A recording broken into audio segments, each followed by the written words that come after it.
తాజాగా ప్రభుత్వం విడుదల చేసిన బార్ పాలసీ ఎవరికి నచ్చలేదా?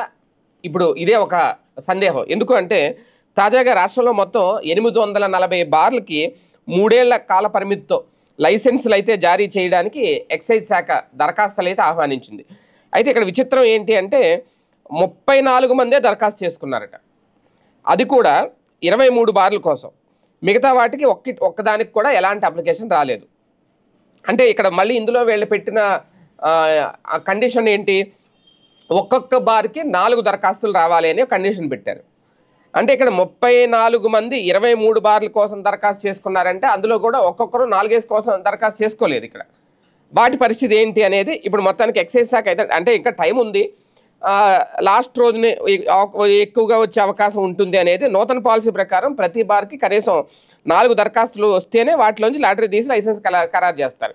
కానీ ఇప్పటివరకు కేవలం 3 బార్లకు మాత్రమే అలా వచ్చినాయంట 4 దరఖాస్తులు. ఆదివారం సాయంత్రం వరకు 1132 మంది ప్రాసెసింగ్ రుసుము 10,000 రూపాయలు చెల్లించి వాళ్ళ వివరాలు అయితే రిజిస్ట్రేషన్ చేయించుకున్నారు. ఇంకా ఫీజు అయితే చెల్లించలేదు. ఇంకా సమయం ఉంది కాబట్టి ఈ లోపల చెల్లించే అవకాశం ఉంటుందేమో అని చెప్పి ఎదురు చూస్తున్నారు. మంగళవారం సాయంత్రం 5 గంటల వరకు వీళ్ళ అప్లికేషన్లు అయితే తీసుకుంటారు. కాకపోతే బార్ పాలసీ వాస్తవానికి ఉదయం 11 గంటల నుంచి రాత్రి 12 గంటల వరకు అన్నారు కాబట్టి టైం కూడా పెంచారు. కాకపోతే ఇక్కడ చిక్కు ఏంటి అంటే ఎవరు ఎందుకు డేర్ చేసి ముందు పెట్టట్లేదంటే ఒక్కొక్క బార్కి మినిమం 4 ఉండాలి, 4 అప్లికేషన్స్ రావాలి అనేది. అయితే ఇక్కడ ఏ బార్కి ఎంతమంది వచ్చారు అనేది కూడా డిస్ప్లే చేయట్లేదు. లేదు ఆల్రెడీ ఈ బార్కి 3 వచ్చారు, 2 వచ్చారంటే ఇంకో 2 ముందుకు వస్తారు. దీనివల్ల మైనస్ కూడా ఏంటంటే ఒక్కొక్క బార్కి ఎవరు రాకపోతే వాళ్ళు ముందుకు రారు కూడా అప్లికేషన్ పెట్టడానికి. మన డబ్బులు వేస్ట్ అవుతాయి, అవి రిటర్న్ కూడా ఇవ్వట్లేదు. 5 లక్షలు చెల్లించాలి, అవి రిటర్న్ కూడా ఇవ్వట్లేదు.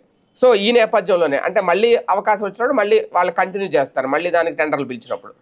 దాంతో కూడా ముందుకు రావట్లేదేమో అని. ఏది ఏమైనా ఇంకా 2 రోజులు సమయం ఉంది కాబట్టి, ఇంకా 1 రోజు సమయం ఉంది కాబట్టి ఈ లోపల ఏమైనా పెరుగుతాయా లేదంటే బార్ పాలసీలు ఏమైనా నిర్ణయాలు మారుస్తారా ఏంటి అనేది వేచి చూడాల్సిన అంశం.